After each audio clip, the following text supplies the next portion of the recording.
27-14. Now we are live. 20. All right, folks. 27-14. Michigan gets it done on the road. Beats Iowa for the first time in a long time since 2005. Michigan sort of controlled the game from the get-go, Sam Webb. Iowa made a little comeback, and then that defense came strong and closed the deal there in the fourth quarter. Let's get your initial thoughts from Mr. Sam Webb himself. Yeah, man, I thought that, Kinnick is the house of horrors. Jim Harbaugh never won there. He said it's where top 5 teams go to die. I thought how you start the game in a game where the opponent is clearly overmatched was vitally important. Set a tone out the gate, and Michigan did that to a T. They came out right away, hit them with a duo run play. That was the staple run play last week. It was the run play that Blake Quorum had that long touchdown run on in the Big Ten championship game. That J.J. McCarthy's running down the field 60 yards to block on. So you hit him with a play that you've been really, really successful with. You leaned on him. Really great run pass mix. Kept him off balance left, right. We really saw Donovan Edwards emphasize early on as well. And then the very last play of that drive, the reverse to Ronnie Bell. I thought it was a terrific play call. It was off counter action, which Iowa really, really triggered hard on last year against Michigan in the Big Ten championship game. They run a counter, a reverse off the counter, completely caught Iowa off guard. It was a terrific run call. Michigan didn't really capitalize on the other drives in the first half like you want them to. They got field goals out of it. They missed a touchdown. Another overthrow by JJ there. But again, not a lot of mistakes. He took the check down this week. Didn't get out of the pocket too quickly. I thought it was a sign of growth from JJ in that regard. They come out in the second half, get a defensive stop, right? Get a touchdown on the board in a play that only JJ. That was a JJ McCarthy play. Think about the pass he made down the sideline from the far hash down the field was an amazing throw. And then the touchdown throw that he made, understand, they are in 5-man protection on that play, guys. He has to beat the defensive end. He gets around the defensive end, makes a throw on the run to Donovan Edwards in the end zone. A terrific play. And then the defense late had problems getting pressure all day. And with 4 anyway, I thought you saw some great adjustments from Jesse Minter, getting some twist and stun action involved to really get that defensive line free. And then when they got in there late in the game, the defense, the front 4 really bowled up, got a key stop on 4th down, and then to close the game out, 4 straight pressures, a couple of sacks, a terrific way. So brilliant start to the game offensively, brilliant finish to the game defensively. Our road dog for the Michigan Insider, Alejandro, is in Iowa City. It looked like a crazy atmosphere down there, Alejandro. Obviously you had the emotional where everyone does the wave there in the first half. That's always a great moment. You said you mentioned some pink. We saw it on television. Tell us how the game was in Iowa City. Hey, it was a beautiful day for a football game. Beautiful day to be in Iowa City. I think you can see right behind me here. There is the Children's Hospital. First time that Michigan's been here since it was built. And I know they all talked pregame, both the coaches and the players, that they were going to participate in the Hawkeye wave, and they most certainly did. But what we saw today was a continuation of what Michigan did last year, right? Last year when they went on the road to Wisconsin, they jumped around. Last year when Nebraska shuts off the lights and does their crazy light show, they hyped it up. They weren't intimidated by it. They let it happen. They soaked it all in, and they enjoyed being the enemy. And that's what happened here again today. They came out of that pink locker room, unlike what they've done before, unlike what they did in 2016. They did not paper over the locker room. They left it. It's a pink locker room. So what? They brought out the pink towels. They were waving the pink towels around, hyping up the crowd. And then, Sam, as you mentioned, they got the ball in the opening drive, and they made their plays count.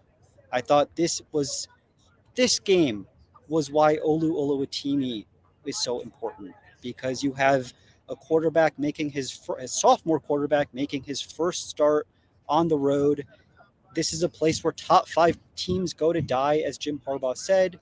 And here you have Oluwatimi calling out protections, reading the linebacker level, and on top of that, playing a great game. He and the interior of the offensive line set the tone early, let Michigan go up 7-0. They were soon after that up 10-0, and it just felt like if you're up 2 scores on Iowa, you can play your own game, right? There were very few situations here where Michigan allowed themselves to be backed up. They did not, until later in the second half, have to punt out of their end zone. They were not in second and third and long situations for the most part.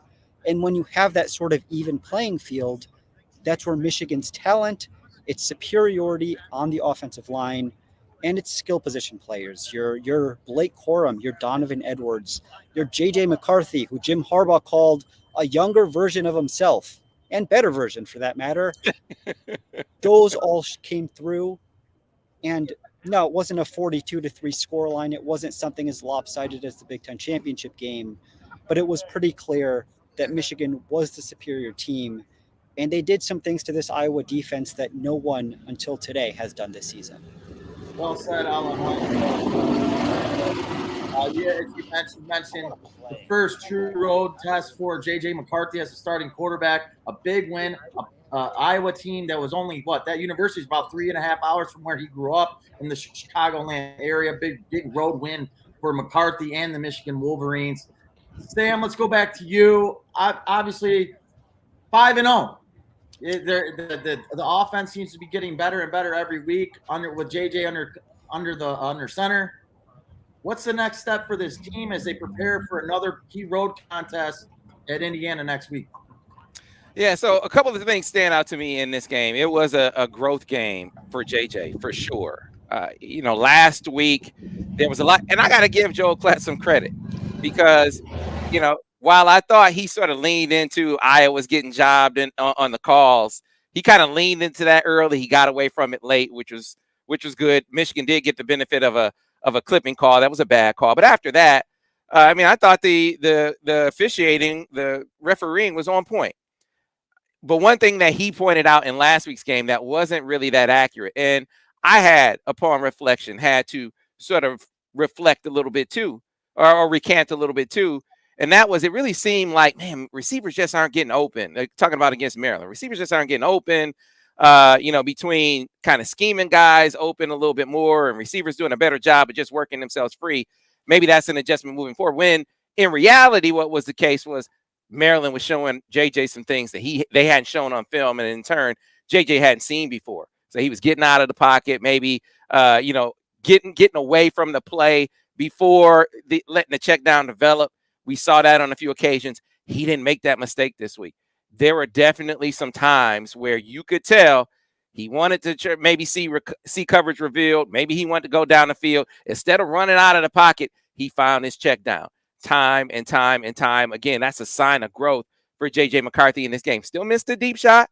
He wants that back. Got to keep, continue to get that calibrated. But later in the game, I'll go back to that throw he made from the far hash down the field. An amazing arm talent throw that he made, as well as that play he made on the move. So continue to see him grow up, because I agree with Alejandro.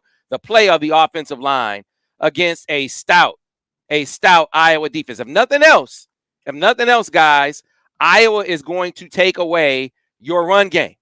They will take that away, and they could not. But for that 4th and 1 play, which Iowa said, I think it was a wedge call that Michigan made. I got to go back. It was either a wedge or a duo, whatever the case may be. Iowa said, you are not going to run this ball up the middle. Now, maybe in retro, upon reflection, the coaches will say, hey, maybe we should run some play action or get JJ on the flanks to do something else other than run into the strength of that defense. But it gets back to what we say about Iowa. Respect us. Respect us up front when we are geared up to stop the run. In that instance, they were able to do it. But for the rest of the day, they weren't. That's a testament to the offensive line, a testament to the running backs, how dialed in they were kind of seeing their cuts. Defensively, and I want you to jump in on this, Alejandro. This was another game for about 2.5 quarters where they struggled to get pressure with 4. They did a good job of getting some pressure when Jesse Minter sort of dialed it up. But how do you get pressure with 4? And he started, turning them loose with some twists and some stunts. He got Jalen Harrell free on a twist. He got Iabioki free on a twist late in the game. There was another twist that kind of sprung a guy. So that action kind of worked. But that last series, maybe that was revelatory because Mike Morris came up huge on that last series, and there was no twist, no games. It was just Mike Morris beating his man off the snap, beating his man with the move, and then Yabioki doing the same thing before he got a twist call to get him free. Maybe that's something they could build upon, but that's what I'm looking at defensively. Can they continue to get better with their 4-man pressure? If they can do that, that's going to take this defense to another level, Alejandro. Yeah, this is 2 games now, Sam, where it's been the 4-man pressure has been absent throughout the game and then has come in sort of to close things out, right? So Michigan showed it a bit last week against Maryland, happened again this week. Mike Morris looked like he got dinged up at the end, but we talked to him post-game, said, thankfully, it's just cramps. He's going to be just fine.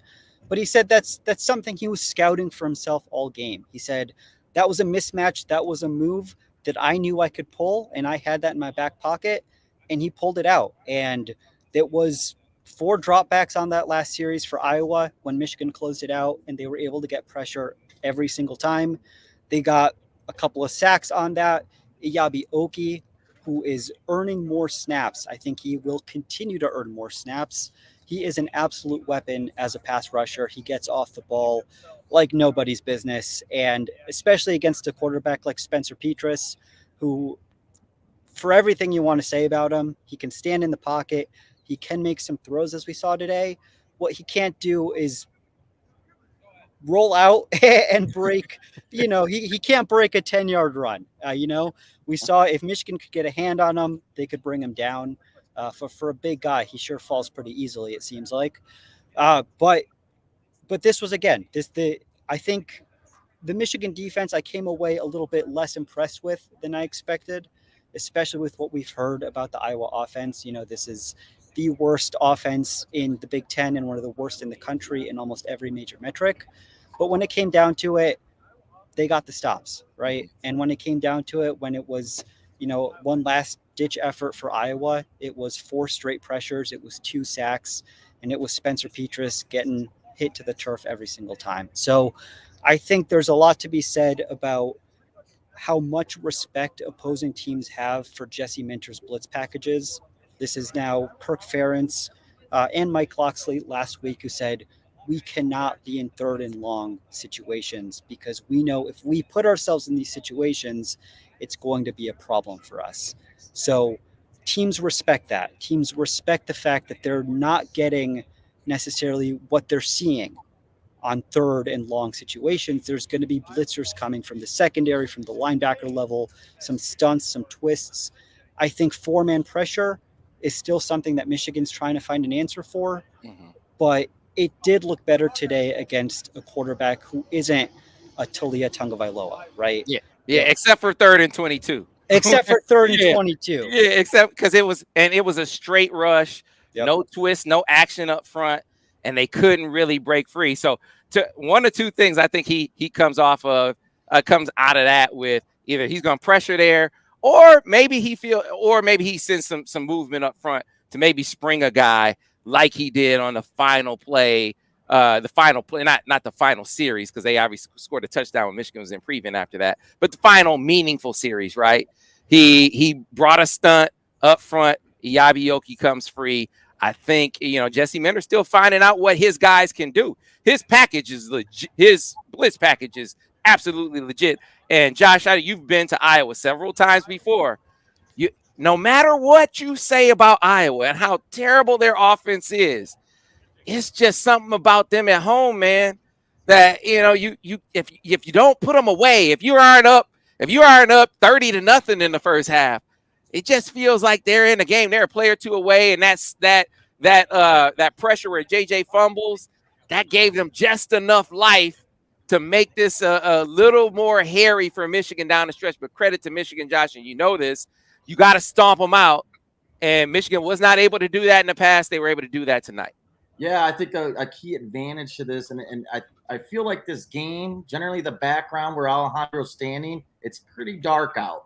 It's generally a night game. I feel like it's always a night game. This is the one time it's a noon kick. I think the Iowa just not being that good played a big role in that. But, yeah, generally Michigan is in a tight contest. You almost felt it getting a little tense there. It was 20-7. Like you mentioned, I was knocking on the door. and then Michigan found a way. They got there was 4th and 2, and they got the key stop.